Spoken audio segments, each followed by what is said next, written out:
Dulugin, dulugin natin, sambahin, dumalangin. Alleluia, Alleluia, Diyos na mahawain.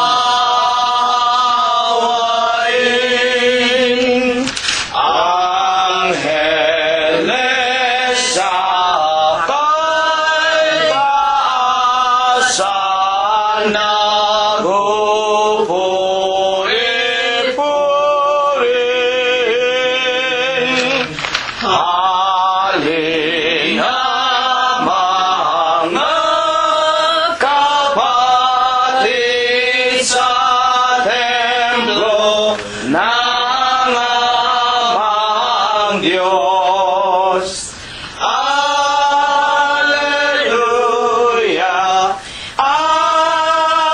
Alleluia, Diyos purihin, purihin.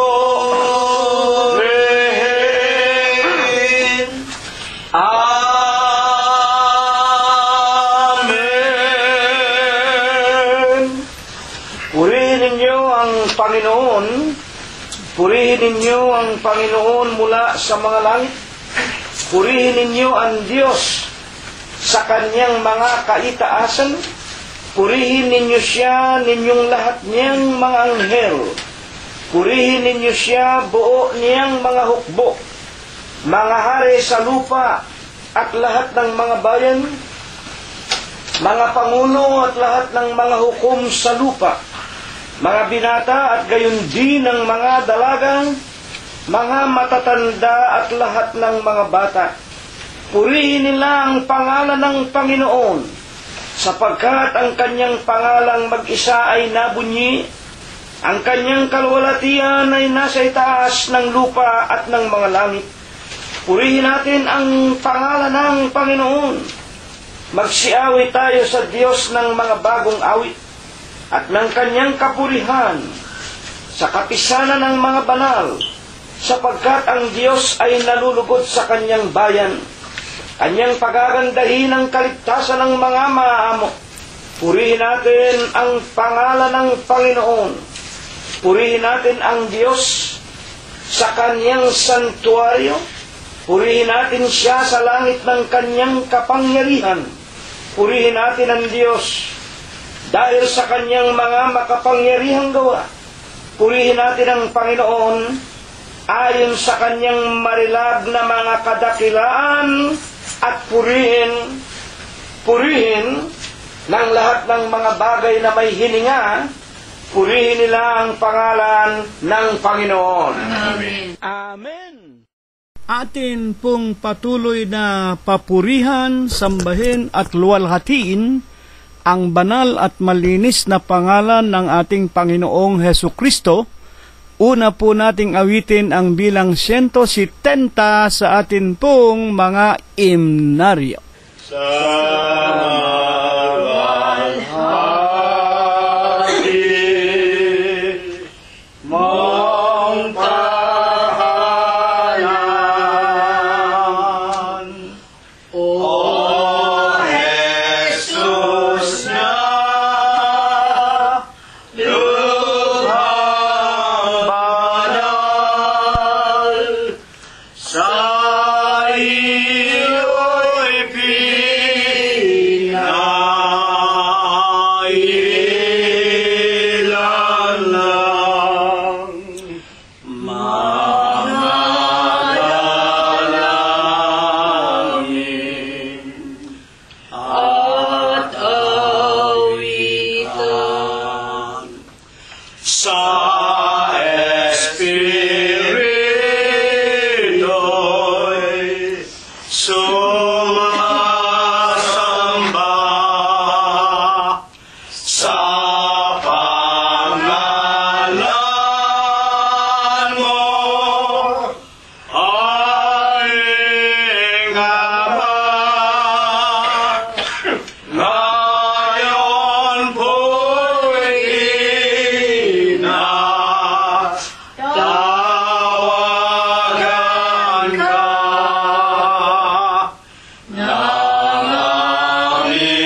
sa Espirito'y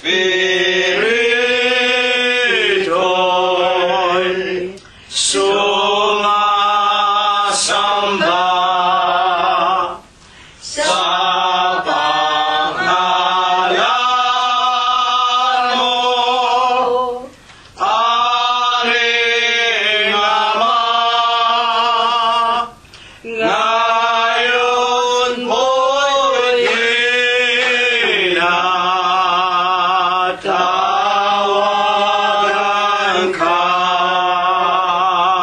ng aming puso at kaluluwa. Ang mga samo namin daing patawad kami, papagkamdin at nangupang aming marating ang mapayapa mong piling sa Espirito'y sumasamba sa pangalan mo, Aming Ama, ngayon po'y tinatawagan ka ng aming puso at kaluluwa. Atin pong sama-samang ipagpatuloy ang pag-aawitan natin ng pagpupuri at pagluwalhati sa Espiritu sa pangalan po ng ating Panginoong Hesu Kristo. Bilang 163 ang atin pong huling aawitin. Mapalad silang sakdalang lakad sa kautos ay gumaganap kay Kristo Jesus na palilingap sa ita'y laging tinutupad sa salita na sa buhay.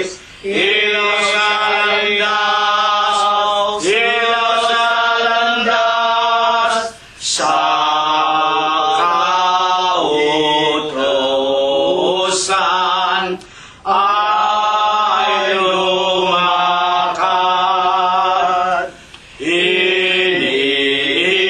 Iniibig ko ang kautusan, alaala sa buong araw, pinarunong sa mga kaaway, inilayo sa kasamaan.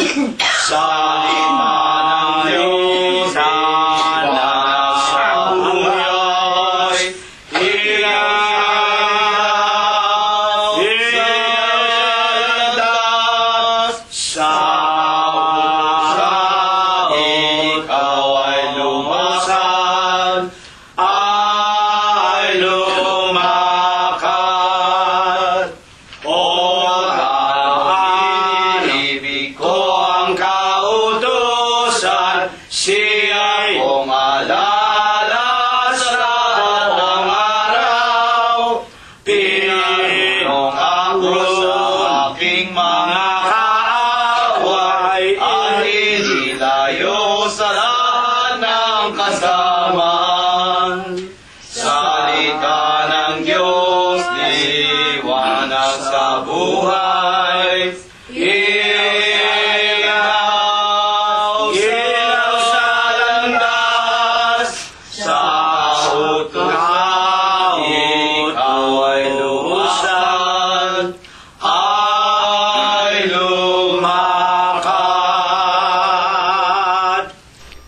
Dakilang Panginoon po naming Diyos, Amang banal na lubha ka pong kagalang-galang, Ikaw po ay Diyos na sadya ka pong kapita-pitagan, nag-iisa ka pong Diyos na buhay, Ikaw po ang may-ari, Ikaw po ang lumalang ng lahat ng mga bagay, ang Diyos na pinaka-makapangyarihan ka po sa lahat. Ama, na sakdal ka sa iyong pag-ibig, sagana ka po sa kagandahan ng iyong kalooban, dakila ka sa iyong mga pagbibiyaya, datapwat ikaw po ay Diyos, na napakabanayad mo po sa iyong mga kagalitan. Ama, na ikaw po ang nag-iisa at buhay na Diyos, ni Abraham, ni Isaac at ni Jacob, ng iyo pong mga banal na propeta sa bansa ng Israel, ikaw rin po ay naawa, nahabag. Tinawag mo po at inilagay mo sa iyong banal na iglesia, ang aming ama at ang aming ina. Pinagtapatan ka rin po nila hanggang kanilang mga kamatayan. Panginoon, sa banal, sakdal at malinis mo pong pangalang Kristo Jesus, masusumpungan mo po muli kami, una na nga po, dito po sa iyong maralita, dukha at dampang bahay dalanginan sa Los Angeles, California, at sa bawat tirahan, sambahayan ng iyong mga tunay na mananamba sa Espiritu mo po at sa iyong katotohanan, at sa lahat po ng mga kaibigan na iyo pong inilagay sa iyong banal na kawan. Amang banal, sa aming mga paninikluhod, bagaman malalayo kami sa pangangatawan sa isa't isa, nangagtiklop kami sa iyong banal na harapan, sa Espiritu, ipinaaabot namin sa iyo ang aming tao sa pusong mga pagpapasalamat. Panginoon po naming Jesus, maraming salamat po sa iyo. Sa maraming mga araw, nilipos mo po kami ng buhay, kagalingan at kalakasan. Pinagbubuksan mo pa rin kaming lahat ng magagandang pintuan ng mga kapalaran. Pinalalakas mo, pinagagaling ang aming pangangatawan. At higit po sa lahat, maraming salamat po sa iyo. Pinagtitiisan mo kami at pinagtitiyagaan, palagi mo kaming inaaralan at tinuturuan ng iyong banal na ebanghelyo na lipos ng Espiritu at lipos ng buhay. Panginoong Jesus, ipinagpapasalamat din namin sa iyo, binibigyan mo rin ang buhay, kagaling at kalakasan, ang aming sariling mga kabyak ng puso, ang aming mga anak, mga manugang, mga po kasangbahay at mga kamag-anakan sa laman.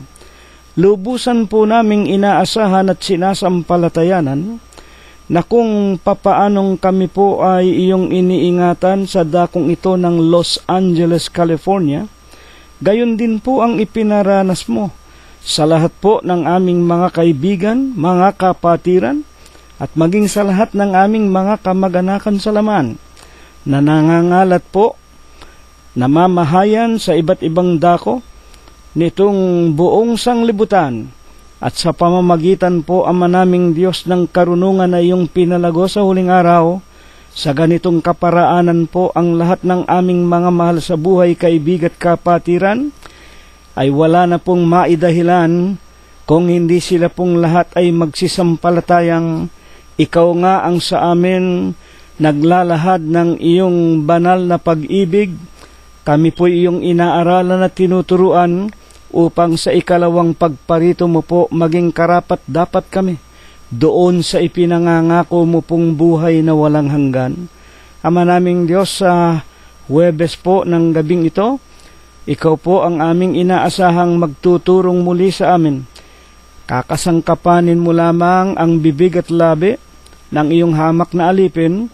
Banalin mo po ang kanyang puso Linisin mo po ang kanyang kalooban, bigyan mo po ng bisat kapangyarihan ang kanyang tinig, at kung ito'y mapakinggan ng lahat ng mga tao, kumbaga maaari, Panginoon, sila man po ay tubuan ng mga banal na mga salita mo, at sila'y magkaroon ng banal na takot, at kanila kang makilala na ikaw nga ang nag-iisa at buhay na Diyos. Ikaw ang nagbibigay sa amin ng lahat ng aming kinakailangan sa araw-araw. Ikaw po ay dapat naming pagtapatan, paglingkuran ng aming buong puso, buong isip at ng aming buong buhay. Panginoong Hesus, ang lahat po ng ito, isinasamo namin, ipinapakiusap at idinadalangin namin na minsan pa iyong ibabasbas, ibebendisyon sa aming lahat. Sa pangalan mong Kristo Jesus, magmula po ngayon at magpakailanman. Amen. At ngayon po ay atin na pong italaga, ihanda. Pagsamasamahin na po natin ang ating mga mahal sa buhay sa loob ng ating mga tahanan. Charity begins at home. At anyayahan natin ang ating mga panauhin. Huwag po nating ikakahiya ang pangalan ng ating Panginoong Hesukristo. At tayo po ay magsihanda na rin na kuhanin na natin ang ating mga Biblia para atin pong magamit sa ating pakikinig at pag-aaral ng mga banal na kasulatan, na ito po ang nais ng Diyos na sa gagawin nating pananambahan, meron po tayong naririnig na ebanghelyo o salita ng Panginoong Hesukristo. Buksan po natin ang ating mga Biblia sa aklat po ni Apostol Juan, sa kanyang kapitulo 17 at versikulo 12. Una po nating babasahin sa Bibliang original na pinanggalingan ng Tagalog. While I was with them in the world, I kept them in thy name. Those that thou gavest me I have kept, and none of them is lost, but the son of perdition, that the scripture might be fulfilled. Sa Tagalog po, 17:12 ng aklat ni Apostol Juan.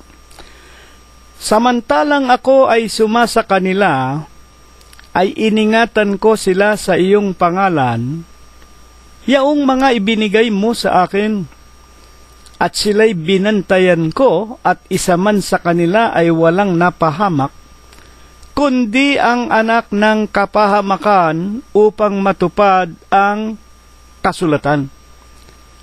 Dito po sa ating paksa, maliwanag po na ang nagsasalita po rito ang ating Panginoong Hesukristo, at kanyang sinasabing samantalang ang Panginoon ay sumasa kanila.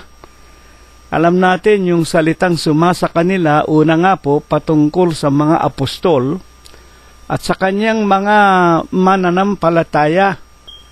Iningatan ko sila sa iyong pangalan. Ang mga apostol at ang mga mananampalataya iningatan sa pangalan ng Panginoon.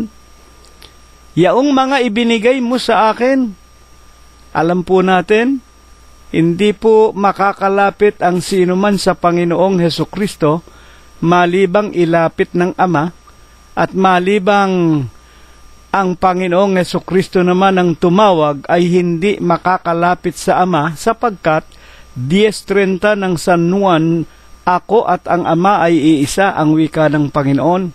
Iningatan ko sila sa iyong pangalan, yaong pinalapit mo o ibinigay mo sa akin. Sila ay aking binantayan. Ibig lamang sabihin, hindi pinabayaan. At isa man sa kanila, isa man sa mga apostol at mga mananampalataya ay walang napahamak, kundi ang anak ng kapahamakan upang matupad ang kasulatan. Dito nga po ay nalalaman natin ang kasaysayan, maging kung sino ang anak ng kapahamakan. Alam po natin at kilala natin, ngunit para ito po ay ating maliwanagan, ayon din sa ating Panginoong Hesukristo, ito'y mangyayari upang matupad ang mga kasulatan.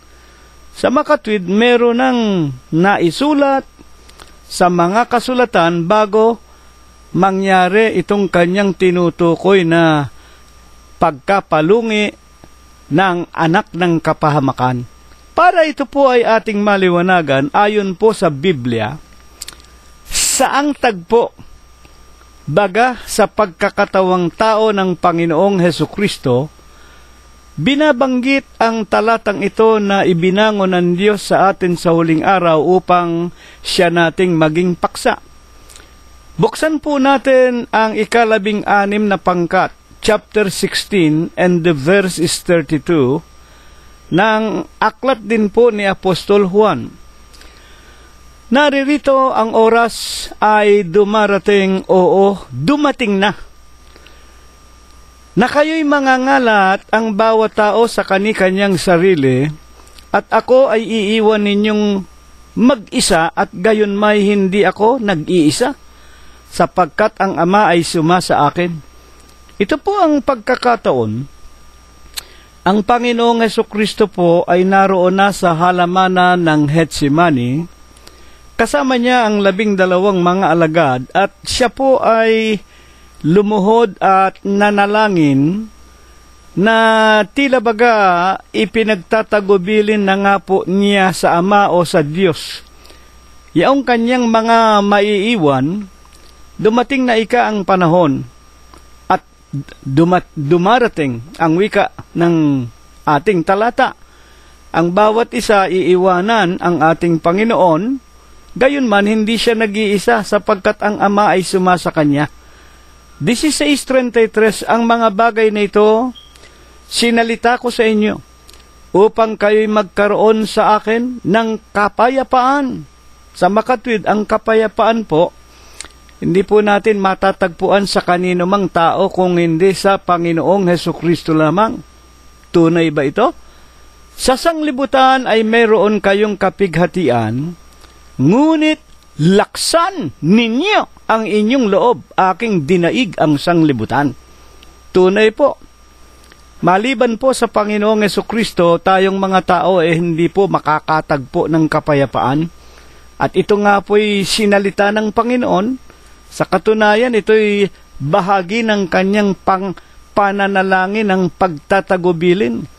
At ang tinutukoy po niya rito na ang araw ay ang oras ay dumating na. Iyon po ang tagpo na dadamputin na siya sa Getsemani ng mga alagad ng mga saserdote para magpasimula na ang kanyang tinatawag na Kalbaryo o ang kanyang pagtatamo ng kahirapan sa katawang kanyang ginamit sapagkat ito nga po ay mapapako sa krus. Ipagpatuloy po natin ang 17, itaas natin sa unahan. Ang mga bagay na ito'y sinalita ni Jesus at sa pagtingala ng kanyang mga mata sa langit, ay sinabi niya, Ama, dumating na ang oras. Luwalhatiin mo ang iyong anak upang ikaw ay luwalhatiin ng anak. 17:2. Gaya ng ibinigay mo sa kanya ang kapamahalaan sa lahat ng laman, upang bigyan niya ng buhay na walang hanggan ang lahat ng ibinigay mo sa kanya.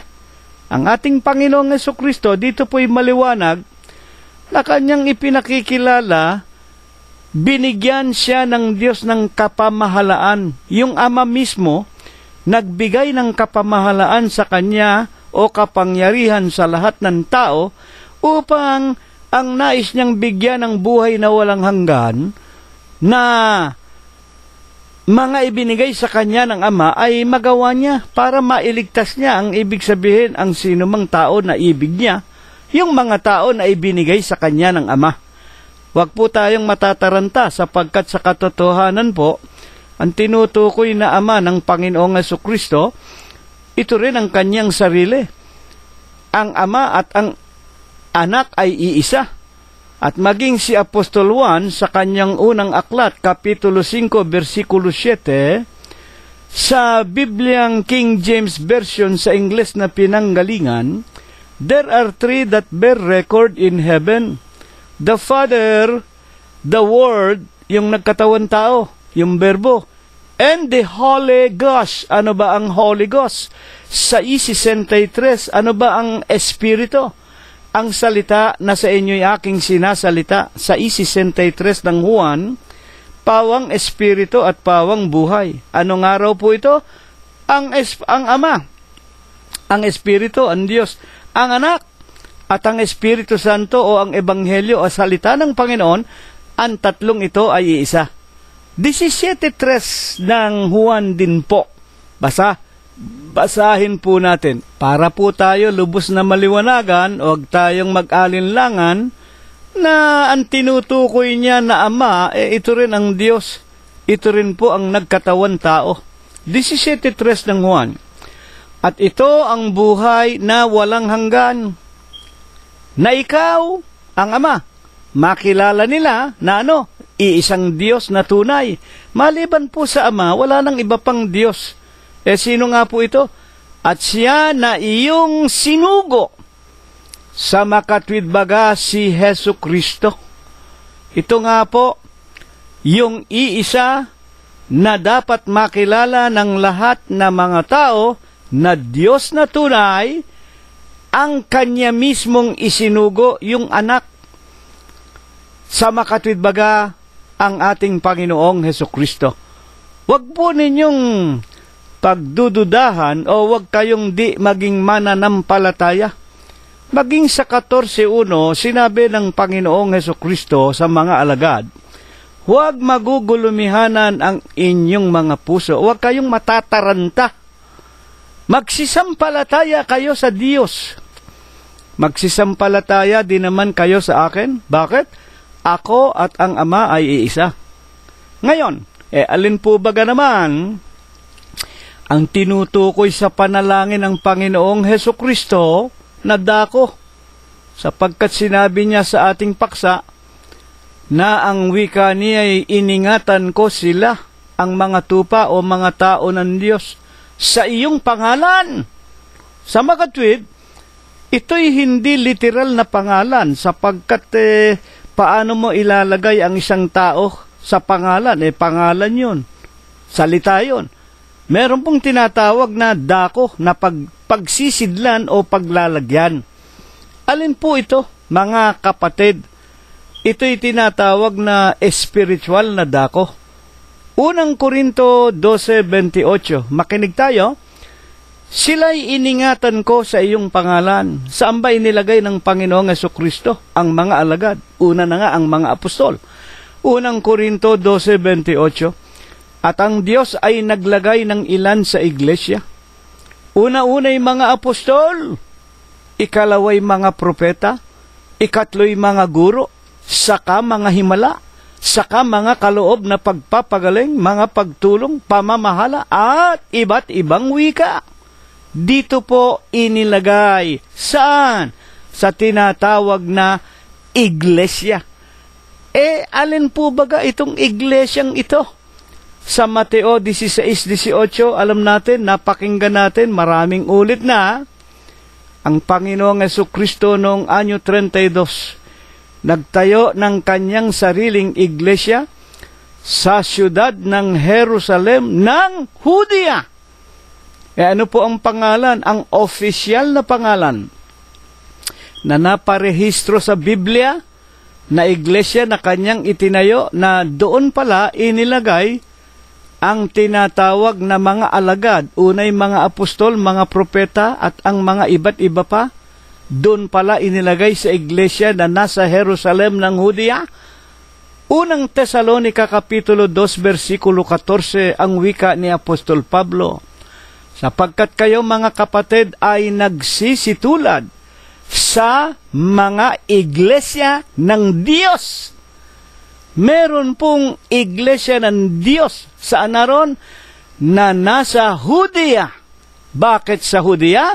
Yon po ang tinatawag na kinaroroonan ng Jerusalem ng Judea. Nang sabihin niya, 16:18 ng San Mateo, sa malaking bato itatayo ko ang aking iglesia. Sa malaking batong ito itatayo ko ang aking iglesia. At napakinggan natin kung alin yung malaking bato. Hindi po si Apostol Pedro yun. Yun po ang mga salita ng Panginoong Hesukristo na kung pakikinggan natin, ito ang kanyang ebanghelyo, sasampalatayan na natin at atin pong isa sa kabuhayan o gagawin. Itutulad ko ang wika ng Panginoon Mateo 7:21 hanggang sa mga dulong bahagi, hanggang 30. Ang bawat nakikinig ng aking mga salitang ito at kanilang ginaganap, itutulad ko sa isang taong matalino, nagtayo ng bahay sa ibabaw ng malaking bato. Bumaksak ang malalakas na ulan, umihip ang malalakas na hangin, humampas ang malalaking alon, hindi nagiba. Hindi nagiba ang kaluluwa ng mga tao na nakatayo. Saan? Sa mga salita ng Panginoong Hesukristo, sapagkat sila'y matatalino. At saan ito nakatayo? Sa iglesia po ng Diyos. Dito iningatan ko ang wika ng Panginoon. Iningatan ko sila, yung mga ibinigay mo sa akin. Bakit nga? Kapag ang tao pala nasa katawan ng Panginoong Hesukristo, kamukha ng mga apostol, sila'y naiingatan ng Panginoon Diyos.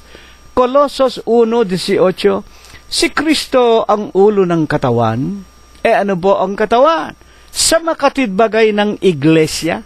Ano po baga ibig sabihin ng iglesia? Katawan ng Diyos. Sa mga tuwid, pag tayo'y bahagi ng katawan ng Diyos, natural. Kung ang Diyos ay nasa atin, sino ang kalaban natin? At ano ang naroon sa katawan ng Diyos, na siyang iglesia ng Diyos, kay Kristo Jesus?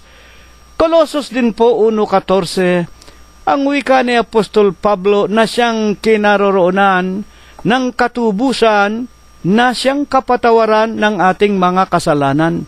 Maliban po sa tayo'y mapasama sa katawan ng Panginoong Hesukristo, sa espiritual na katawan, sa iglesia ng Diyos kay Kristo Jesus, wala po tayong kapatawaran. Hindi po tayo patatawarin sa ibang mga iglesia na hindi tinatawag sa pangalan ng Diyos. Iningatan ko sila sa iyong pangalan. Saan naroon ang pangalan ng Panginoon, mga kapatid? Iglesia ng Diyos kay Kristo Jesus. Bakit nga po baga sa iglesia ng Diyos kay Kristo Jesus lamang tayo makakasumpong ng katubusan, kapatawaran ng ating mga kasalanan? Buksan natin ang Isaias Kapitulo 43, versikulo 7. Bawat tinatawag sa aking pangalan, ano ba ang pangalan ng Panginoon? Buksan natin ang Amos 5:27. Aking papapasukin kayo doon sa dako ng Damasco sa pagkaalipin, sabi ng Panginoon, na ang pangalan D-I-O-S, Diyos. Ang wika ni Propeta Isaias 43:7, bawat tinatawag sa aking pangalan, ano ba ang pangalan ng Panginoon? Amos 5:27, ang pangalan ng Panginoon ay Diyos. Sa makatwid, bawat tinatawag sa aking pangalan, at saan pa? At yaong aking nilikha, merong nilikha na pangalan ang Diyos, o ginawa na pangalan ng Diyos. Ito o siya ang aking kaluwalhatian. Yaong aking inanyuan, oo, yaong aking ginawa. Sa makatwid, bawat tinatawag sa aking pangalan, D-I-O-S, Diyos. At sa pangalan na aking ginawa, ito ang aking kaluwalhatian. Ano ba yung pangalan na ginawa ng Panginoon Diyos? Aklat ng mga Gawa 2:36, nang siya po ay magkatawan tao. Basahin natin. Pakatalastasin nga ng buong angkan ni Israel na ginawa ng Diyos. Ito po, ginawa ng Amang Diyos. Sino? Na ginawa ng Diyos na Panginoon at Kristo, itong si Jesus na inyong ipinako sa krus. Bawat tinatawag sa aking pangalan, Diyos, at sa aking ginawa, anong ginawang pangalan? Kristo Jesus. Ito ang kaluwalhatian ng Diyos. Kaya nga ano sinasabi ng mga apostol tungkol sa pangalang Kristo Jesus na ginawa ng Diyos? Filipos Kapitulo 2, versikulo 10. upang sa pangalan ni Jesus, iluluhod ang lahat ng tuhod ng nasa langit, nasa lupa, ng nasa ilalim ng lupa. Wala pong ibang Diyos, wala pong ibang dapat luhuran tayong mga tao maliban na ang pangalan na ginawa ng Diyos nang siya'y magkatawan tao. At ang ating Panginoon hindi po tao. Hindi ko po pwedeng sabihin sa inyong si Cirilo Gonzales nagkatawan tao. Hindi po pwede yun. Magiging sinungaling ako. Ako po'y tao na. Yung pong nagkatawan tao, ikinakapit lang sa mga hindi tao. Kamukha ng Panginoong Jesucristo, siya po ay Espiritu, siya po ay Diyos na tunay. Ano po ang ginawa ng Diyos na tunay? Nagkatawan tao. Para ano? Ang Diyos po, walang laman, walang buto. Ang Diyos ay Espiritu. Sa San Juan Kapitulo 4, versikulo 4, ang Diyos ay Espiritu. Ano nga ang ginawa ng Diyos na Espiritu? Nagkatawan tao para ano? Magkaroon ng laman, magkaroon ng dugo, magkaroon ng buto. At para magbigay po ng halimbawa sa atin, 13:15 ng San Juan, iniwanan ko kayo ng halimbawa upang gawin din naman ninyo sa isa't isa sa inyo. Ang lahat nga po ng ginawa ng Panginoon. Balikan ninyo ang Pilipos Kapitulo 2, versikulo 5.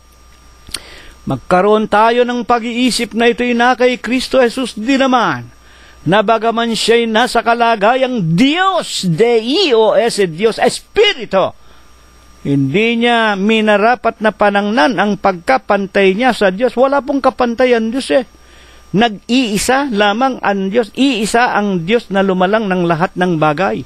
Hinubad niya ang kanyang pagka-Diyos. Nag-anyong alipin, lumagay sa kalagayan ng isang hamak na nilalang, mga kapatid. Nagpakunwari siyang isang hamak na tao. Kaya nga sinasabi sa Hebreo 3:6, si Kristo gaya, katulad lamang ng anak, nagkatawang tao, lumagay sa kalagayan ng anak. Sa makatwid, mga kapatid, ito po ang katotohanan. Sa ating paksa ang wika, iningatan ko sila sa iyong pangalan. Iningatan ko sila sa iyong iglesia na tinatawag sa pangalan mong Deus, Diyos at Kristo Jesus. Bakit? Ito ang iyong kaluwalhatian, ito ang iyong katawan, ito ang kinaroroonan ng katubusan, kapatawaran ng mga kasalanan ng iyong mga mananampalataya. At sino man hindi napahamak doon sa nasa loob ng iglesia, maging nung kapanahunan ng Panginoong Jesucristo. Ngayon, bakit po sinasabi ng Panginoong Jesucristo, isa man sa kanila'y walang napahamak? Yung nasa loob nga ng iglesia ng Diyos kay Kristo Jesus. Basahin po natin ano ang garantiya kapag ang isang tao nasa loob ng iglesia ng Diyos kay Kristo Jesus. Unang Pedro 2:25, sapagkat kayo ay gaya ng mga tupa na nangaliligaw. Putulin ko po muna. Tayong mga tao, para tayong mga tupa, nangaliligaw. Alam naman natin kung bakit tayo naliligaw nung unang panahon po, panahon ng aming mga lelong, lelang, lolo, lola, kami pong lahat ay mga Katoliko. Meron ba kaming natutuhan sa pagiging Katoliko? Wala po. Nailigaw kami. Nangaligaw kami saan? Dinala tayo, nan tayo mga Katoliko pa, sa pagsamba ka sa mga papa sa Roma, sa paghalik sa kamay ng mga pare, sa tinatawag na pagluhod kay Birhen Maria Santo Niño, mga kahoy, mga ginto, mga pilak, mga larawan at mga salit-saling sabi. Sapagkat kayo gaya ng mga tupa nangaliligaw. Nung dumating ang mga Amerikano, nagpasimula yung mga protestante, hallelujah, amen, praise the Lord, mga Sabadista, mga Metodista, mga Christ the King, mga Trinity. Wala rin po tayong natutuhan. Yung mga protestante, Katoliko rin yan. Meron pong mga krus. Yung mga ministro nila, nakadamit pare din, nagbibinyag din ng bata. Nag-aaginalduhan din yan. Kung araw ng Pasko, meron din silang pagdiriwang ng Three Kings, Christmas dito, prosesyon dito, at kung ano-anong mga salit-saling sabi rin ng tao ang sinusunod ng mga protestante. Nailigaw rin tayo. Datapwat ituloy natin unang Pedro 2:25. Datapwat ngayon, nangabalik kayo. Saan? Sa pastor, obispo ng inyong mga kaluluwa. Nang kami po ay makarinig ng katotohanan na mayroon pong isang iglesia na katawan ni Kristo na noong anyo 32 ay itinayo mismo ng Panginoong Jesucristo sa ibabaw ng malaking bato. Hindi po kay Pedro. Si Pedro matagal ng pulbos, matagal ng patay. Nasa libingan pa yan. Hindi tayo maililigtas ng sino man tao. Wala po, maski mga papa sa Roma, hindi kayo ililigtas niyan. Maski mga sugong anghel, maski ang mga diksyonaryo ng Biblia. Walang tao kailanman na makapagliligtas ng isamang anak na babae o lalaki man ang tao. Buksan ninyo ang aklat ni Propeta Ezekiel, Kapitulo 14, basahin ninyo ang mga talata roon.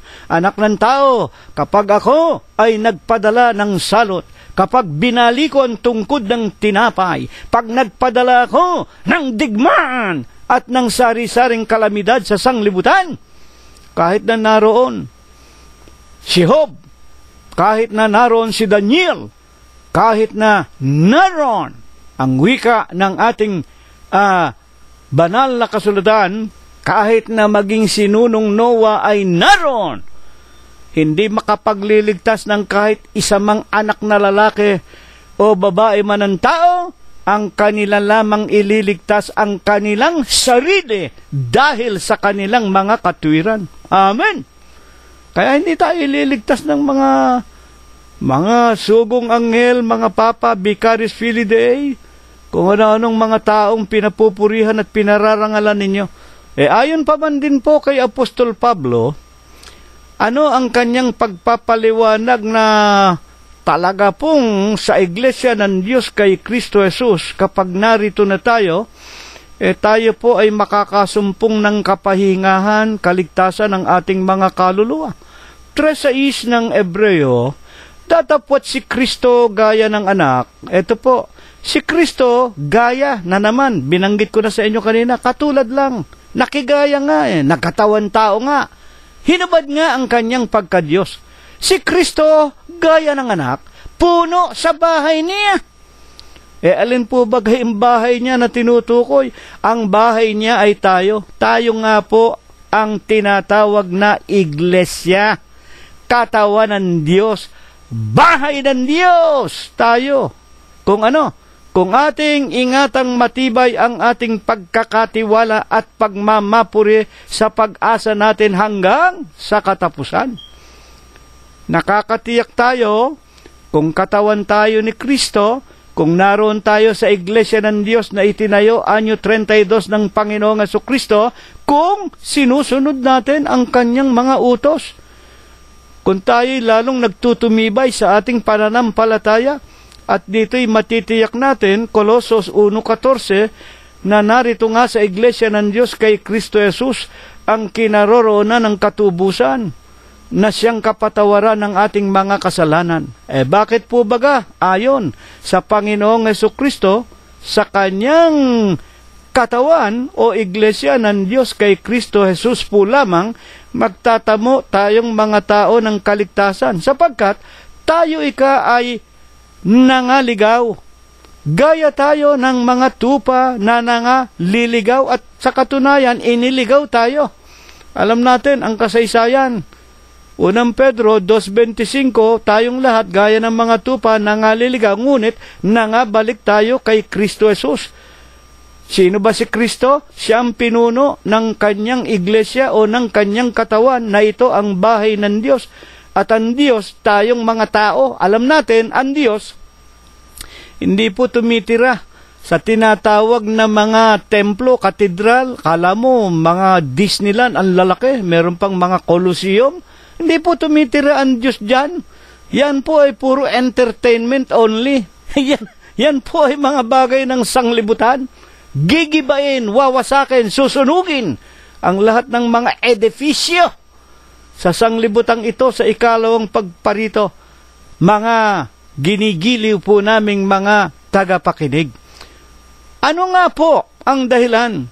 At bakit ipinakikilala ng Panginoong Jesucristo sa kanyang sariling katawan lamang na may pangalan ng Ama na Diyos at pangalan na Jesucristo na kanyang ginawa, masusumpungan natin ang tinatawag na pag-iingat ng Diyos. 14:6 ng San Juan, sinabi sa kanya ni Jesus, ako ang daan. Ito po, ako ang daan. Ang Panginoon po nagsasalita sa Espiritu. Kung gagamitin natin ang literal dito, tatanungin tayo ng nakikinig, kapatid na si Rilo, nasaan yung daan na yan? Pwede ba akong pumasok dyan? Pwede ba akong lumakad dyan? Pwede bang physical na daanan natin yan? Hindi po mangyayari. Baka sabihin ninyo, nasisiraan ako ng ulo. Pero ayon sa ating Panginoon, siya ang daan. Talagang madadaanan natin siya. Spiritual na daanan po ito. Sinabi sa kanya ni Jesus, 14:6 ng Juan, ako ang daan, ang katotohanan at ang buhay. Sino man ay hindi makaparoroon sa Ama, kundi sa pamamagitan ko. Napakaliwanag po. Ito lang spiritual na katawan na ito, ito lang iglesyang ito lang tinatawag na pangalan, Diyos at Kristo Jesus na ito.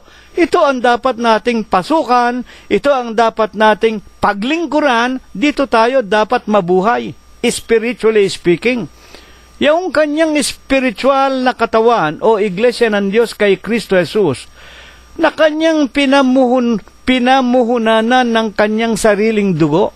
Aklat ng Mga Gawa 20:28, pakainin ninyo ang iglesia ng Diyos, na binayaran niya ng kanyang sariling dugo. Basahin ninyo sa Bibliang English, King James Version. Feed the Church of God. Acts of the Apostles, chapter 20, verse 28. That He purchased with His own blood. Iglesia lang po ng Diyos kay Kristo Jesus ang binayaran niya ng kanyang sariling dugo sa bundok ng Kalbaryo.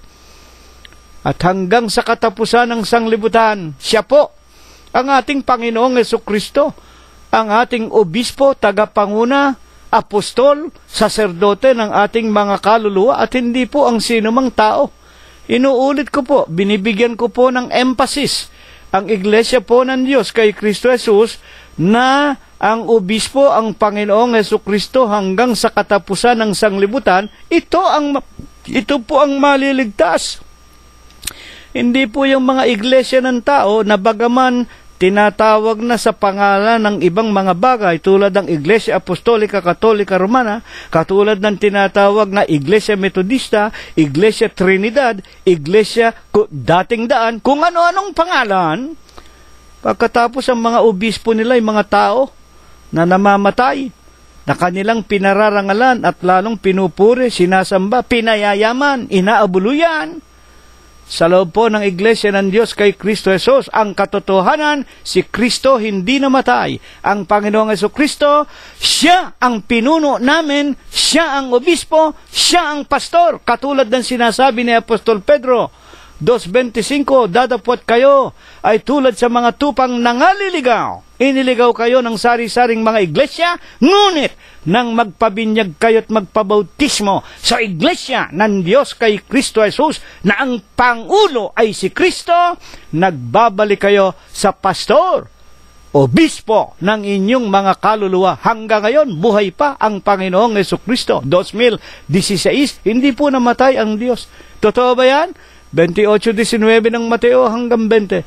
Dahil dito magsiyaon nga kayo at gawin ninyong mga alagadang lahat ng mga bansa. Ang inuutusan at kinakausap ang iglesia po ng Diyos kay Kristo Jesus, na sila'y inyong bautismuhan sa pangalan ng Ama, Diyos, iglesia ng Diyos, at ng Anak, Kristo Jesus, at ng Espiritu Santo, Ebanghelyo ng Panginoong Jesucristo. 28:20 ng Mateo rin. Ituro ninyo sa kanila na kanilang ganapin ang lahat ng mga bagay na iniutos ko sa inyo, at naririto.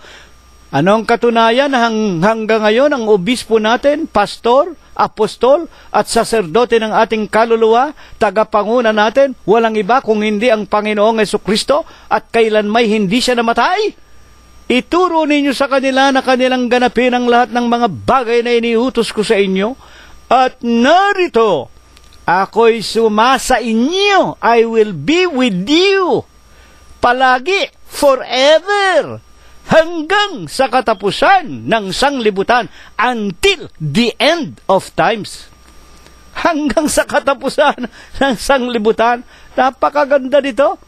Kaya kami po, hindi kami nakikinig sa kanino mang mga ubi-obispo. Nagsasabi na kung hiwalay ka sa pamamahala nila, impyerno ka. Kayo, mga demonyo. Kayong mga nagsasabing kung hiwalay sa pamamahala ninyo, hindi kami papanik sa langit. Maawa kayo sa inyong mga sariling kaluluwa at sa inyong mga mahal sa buhay at sa mga taong naloloko ninyo. Sa katunayan, lahat kayo puro salapian. Kayo ang tinutukoy ni Apostol Pablo. Hindi kami katulad ng iba. Ipinangangalakal ang salita ni Kristo. Hindi katakataka si Satanas man. Nagpapakunwaring anghel ng kaliwanagan. At ang kanyang mga ministro naman magpakunwaring mga tinatawag na anghel ng katotohanan. Mga magulang at mga kapatid, sa 17:12, sino po baga naman ang tinutukoy na anak ng katampalasanan? Dahil sa ating paksa, sa San Juan 17:12, isa man sa kanila, yung huling bahagi, isa man sa kanila'y walang napahama kundi ang anak ng kapahamakan upang matupad ang tinatawag na kasulatan. Ang lahat ikay iningatan ko, ang mga apostol na ingatan ko, ang mga propeta na nasa katawan mo, ang mga membro na ingatan ko. Bakit? Nasa Panginoong Jesucristo ang pagpapala, ang pagliligtas. Naingatan ng Panginoon, siya ang obispo, presidente ng Iglesia ng Diyos kay Kristo Jesus, na ingatan niya maliban sa tinatawag na anak ng katampalasanan. Sino nga itong anak ng katampalasanan na ito?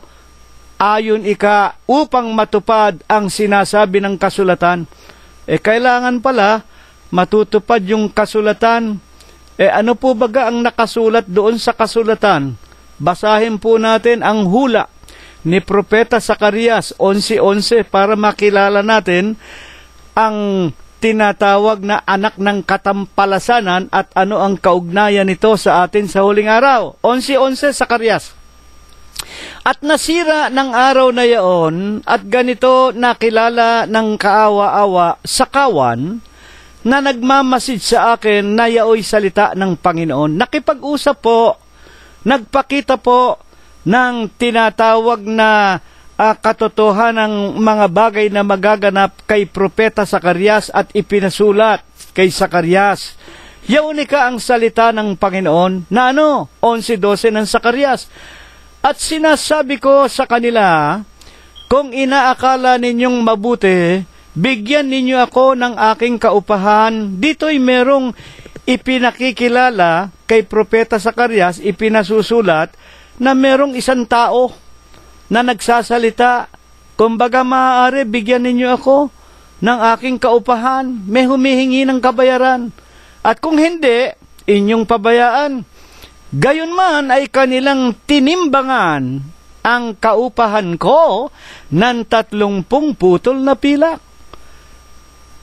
Ito po'y sinalita ni Propeta Zacarias 487 taon bago nagkatawan tao ang Panginoong Jesucristo. Kung paanong hinuhulaan po, mga kapatid, ng mga propeta nung araw pa, ang pagdating ng ating Panginoong Jesucristo, meron din pong hinulaan na mga may tao na darating na titimbangan ng 30 putol na pilak na yon ang kabayaran sa kanya. Ituloy natin sa Zacarias 11:13. At sinabi ng Panginoon sa akin, ihagis mo sa magpapalayok ang mainam na halaga ng aking inihalaga sa kanila, at aking kinuha ang 30 putol na pilak, inihagis ko sa magpapalayok sa bahay ng Panginoon. Ito po ay hula. Ano bang hiwaga nito? Ito ba'y nagkaroon ng katuparan? At sino yung sinasabi ng Panginoong Jesucristo? Iningatan ko sila sa iyong pangalan. Maliban na ang anak ng katampalasanan. Sino ito? Mateo 26:14, nang magkatawan tao na ang Panginoong Jesucristo. Nang magkagayon, isa sa 12 na tinatawag na Judas Iscariote na paroon sa mga pangulong saserdote. Ito po, merong binabanggit kung paanong sinabi sa hula ni Zacarias, timbangan ninyo ako ng halaga na ukol sa akin kung ito'y mabuti. Kung ayaw naman ninyo, bigyan ninyo ako ng 30 putol na pilak. 26:15 at sinabi, ano ang ibig ninyong ibigay sa akin? Ito na, si Judas. Ano ang ibig ninyong ibigay sa akin? Ito ang sinasabi ni Zacarias, 11:13 at 11:12. At sinabi niya sa kanila, kung inaakala ninyong mabuti, bigyan ninyo ako ng kaupahan. Ito, ano ang wika ni Judas Iscariote? Sa pangyayari ng nasusulat, ano ang ibig ninyong ibigay sa akin? Mateo 26:15. At siya'y ibibigay ko sa inyo, ipagpapalit ko sa inyo. At siya'y tinimbangan nila ng 30 putol na pilak. Amen. Ito po ang sinasabi ng Panginoong Jesucristo. Isa man walang napahamak, maliban na sa anak ng katampalasanan, para mangyari ang hinuhulaan ni Propeta Zacarias. At sinabi, anong ibig ninyong ibigay sa akin? At ibibigay ko sa inyo. Hiniling nila si Jesus. At siya'y tinimbangan nila ng 30 putol na pilak. At buhat ng panahong yon, humanap siya ng pagkakataon upang maibigay niya ang ating Panginoong Jesucristo. At 27:2, at siya'y iginapos nila. Ayan, ibinigay na, naipagbili na. At siya'y inilabas at kanilang ibinigay siya kay Pilato na gobernador. At alam natin ang nangyari. Sa harapan ni Pilato, tinanong ni Pilato, para bang eleksyon Kamukha ngayon, panahon na naman ng eleksyon. Ang tanong ni Pilato, sino ang gusto ninyong pakawalan ko? Si Jesus? O si Barabas? Ibinoto nila sino? Si Barabas, ang pusakal na magnanakaw. Pakawalan si Barabas, ipako sa krus si Kristo. Parang eleksyon. Kung sino yung mga kriminal, yan ang iboboto ng mga tao. Yung masasama, mga kapatid. 27:3 ng Mateo, nang magkagayon si Judas na nagkanulo sa kanya, pagkakitang siya'y nahatulan na, nagsisi, isinauli ang 30 putol na pilak at sa mga pangulong saserdote at mga matatanda. Ito po, si Judas Iscariote, ang anak ng katampalasanan, the son of perdition. Kaya nga, napakaganda po ng ating pag-aaral. Katulad nga po ng sinasabi ng Propeta Isaias 34:16, saliksikin ninyo ang mga banal na kasulatan, isa man ay hindi magkukulang, iniutos ng aking bibig, pinisan ng kanyang espiritu, hindi mangangailangan ng kanyang kasama. Itinanong natin kanina, sinabi ng Panginoong Jesucristo, isa man ay walang napahamak maliban sa anak ng katampalasanan. Sino yung anak ng katampalasanan? Binasa natin kay Propeta Zacarias, ito po ang binayaran ng 30 putol na pilak. Sinagot tayo ng Biblia, ito po si Judas Iscariote. Ano po ang banal na aral? Sa paksang ito na ibinangon sa atin ng Diyos. Efeso 4:26. Kayo'y mga galit at huwag kayong mga kasala. Ito po. Huwag lumubog ang araw sa inyong galit. 4:27. Ito ang pinakaaral ngayon sa atin. Huwag ninyong bigyang daan ang diablo. At ang magnanakaw, huwag nang magnakaw pa. Bagkos magpagal, igawa ang kanyang mga kamay ng mabuting bagay upang siya ay may maibigay sa mga nangangailangan. Ang aral dito, huwag nating bibigyang daan ng diablo na makapasok sa ating mga kaluluwa para tayo magnakaw. Huwag ang wika ng mga banal na kasulatan. Isang halimbawa na nga si Judas Iscariote. Bakit? Si Judas ba'y magnanakaw? Hayaan natin ang Biblia ang magbasa. Juan 12:3. Ito po ang kasaysayan ni Judas. Si Maria nga, Maria Magdalena, kumuha ng 1 libra ng ungwentong taganas na nardo na totoong mahalaga at pinahiran ang mga paa ni Jesus at kinuskos ang kanyang mga paa ng kanyang mga buhok. At ang bahay na puno ng amoy ng ungwento. At nakita ito ni Judas. Totoo ba yan? 12:4. Dadapwat si Judas Iscariote na isa sa kanyang mga alagad na sa kanya'y magkakanulo ay nagsabi, 12:5, bakit ipinagbili? Bakit hindi ipinagbili nang hinayang si Judas sa mamahaling pabango na ipinahid lang sa paa ni Jesus ni Maria Magdalena? Bakit hindi ipinagbili ang pabangong ito, ang gwentong ito ng 300 denaryo at ibigay sa mga dukha? Sayang itong si Maria Magdalena, inubos yung mamahaling pabango na nagkakahalaga ng 300 denaryo. Sana ipinagbili at ang pinagbilan ibigay sa mga pulubi o mahihirap. 12:6. Ito'y sinabi nga ni Judas, hindi sapagkat ipinagmamalasakit niya ang mga mahihirap o mga dukha, kundi sapagkat siya'y magnanakaw. At yamang nasa kanyang supot, kinukuha niya, ninanakawan niya, ang doon ay inilalagay. Ito po, mga kapatid at mga magulang, si Judas Iscariote magnanakaw. Ang wika ng Panginoong Jesucristo, ang lahat ng iyong mga tupa, iningatan ko sa Iglesia ng Diyos kay Kristo Jesus, maliban sa anak ng katampalasanan. Si Judas Iscariote, magnanakaw. Binigyang daan niya na makapasok si Satanas sa kanyang puso. Totoo ba yan? San Juan 13:1. Bago nga magpista ng Paskwa, sa pagkaalam ni Jesus, na dumating na ang kanyang oras ng paglipat niya mula sa sanglibutang ito hanggang sa Ama, tinutuko yung pagpapako sa krus. Sa pagkaibig sa mga kanya na nangasa sa sanglibutan, ay inibig niya sila hanggang sa katapusan, at habang humahapon, ito po, 13:2, sa kanilang Last Supper, at habang humahapon nang mailagay na ng Diablo sa puso ni Judas Iscariote, na anak ni Simon, ang pagkakanulo sa kanya, alam na natin ang nangyari.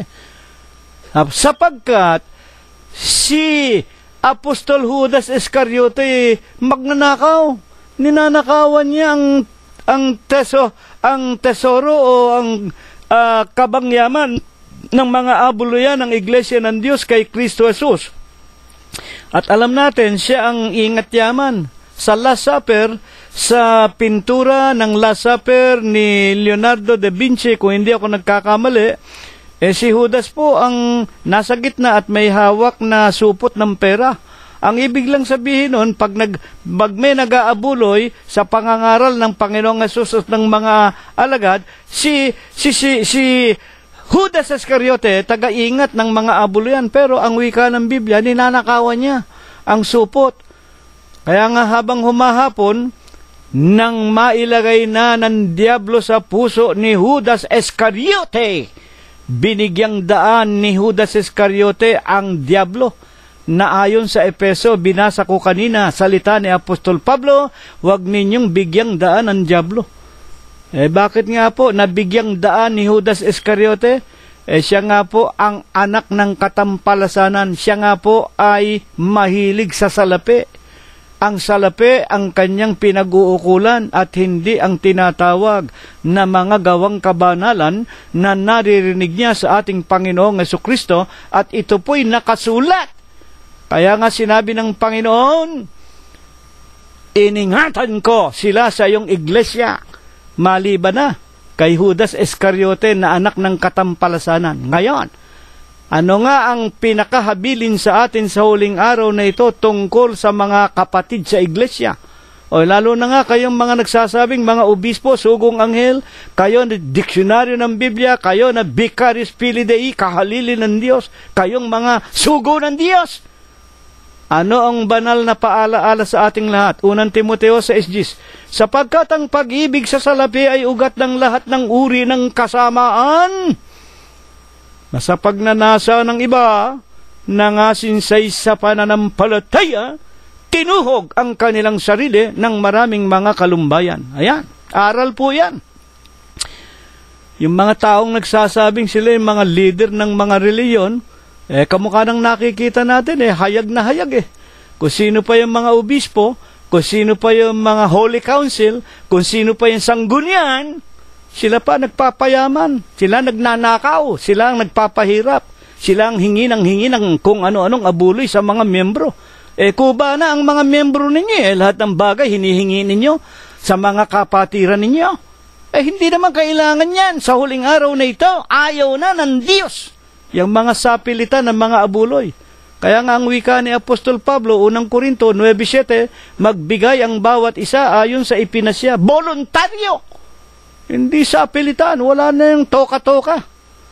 Ano pa ang iniaaral sa atin? Unang Timoteo 6:11, datapot ikaw o tao ng Diyos, sa atin ang mga tupa ng Diyos, sa atin na nasa loob ng iglesia ng Diyos na katawan ni Kristo, sa atin na pinangunguluhan ng Panginoong Hesukristo. Ano ang aral sa atin?